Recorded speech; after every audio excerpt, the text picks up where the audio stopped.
Uttaranchal University, Dehradun, NAC A+ accredited university. కూటమి అధికారంలోకి వస్తే తెలుగు తమ్ముళ్ళు కొత్త బాబును చూడబోతున్నారా? చంద్రబాబు 40 ఏళ్ల రాజకీయం ఓ ఎత్తు, ఇకపై మరో ఎత్తు కాబోతుందా? క్యాబినెట్ దగ్గర నుండి నామినేటెడ్ పోస్టుల వరకు కొత్త వరవడిని తీసుకురాబోతున్నారా? 2019 నుంచి 2024 మధ్య ప్రతిపక్షంలో చంద్రబాబు నేర్చుకున్నదేంటి? బాబు ప్రభుత్వాన్ని చూసుకుంటే చిన్నబాబు పూర్తిగా పార్టీని రాజకీయాన్ని చూసుకోబోతున్నారా? గెలిస్తే టీడీపీ రాజకీయం ఎలా ఉండబోతుంది?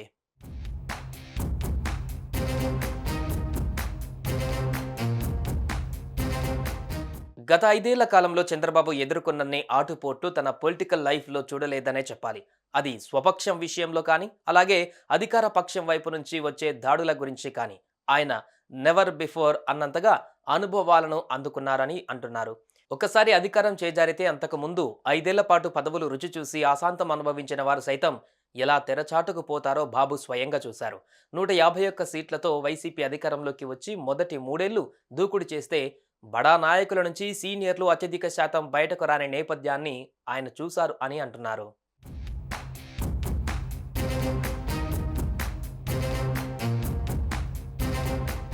చెప్పాలంటే చంద్రబాబు రాజకీయాన్ని రాజకీయంగానే ఇప్పటిదాకా చేస్తూ వచ్చారు. కానీ 2019 నుంచి ఆయన ఎదుర్కొన్న రాజకీయం వేరు అని చెబుతున్నారు.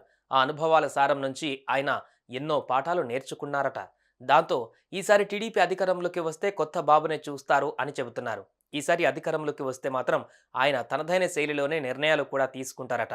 ఆ మార్పు మొదటగా మంత్రివర్గం కూర్పుతోనే మొదలవుతుందని చెబుతున్నారు. ఈసారి చంద్రబాబు మంత్రులలో అత్యధిక శాతం యువత, కొత్తవారే ఉండే ఛాన్స్ కనిపిస్తోంది. ఆయా జిల్లాల నుంచి ఎన్నడూ మంత్రి పదవులు దక్కించుకునే వారు, క్రెడిబిలిటీ ఉన్న వారికే ఇస్తారు అని అంటున్నారు. పార్టీ పటిష్టతతో పాటు మరింత కాలం టీడీపీ మనుగడ సాగించేలా బాబు నిర్ణయాలు ఉంటాయని, లోకేష్ మార్కు రాజకీయం కూడా కనిపించబోతుందని చెబుతున్నారు.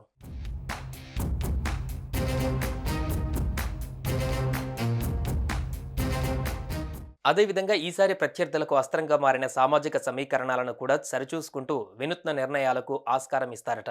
ఇక చంద్రబాబు సైతం దూకుడు రాజకీయానికి తెర తీస్తారని, ఏపీలో గతంలో ఎన్నడూ చూడని విధంగా బాబు పాలన సాగే అవకాశం ఉంటుందని తెలుగు తమ్ముళ్ళు తొడలు కొడుతున్నారు.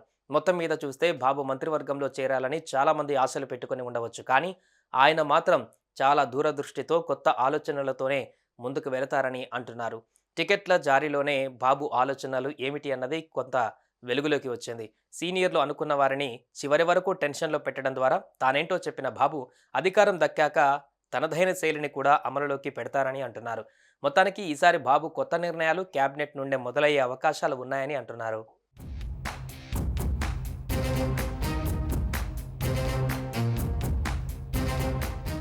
సుమన్ టీవీలో మీ పర్సనల్ అండ్ బిజినెస్ ప్రమోషన్స్ కోసం కింది నెంబర్కి కాంటాక్ట్ చేయండి.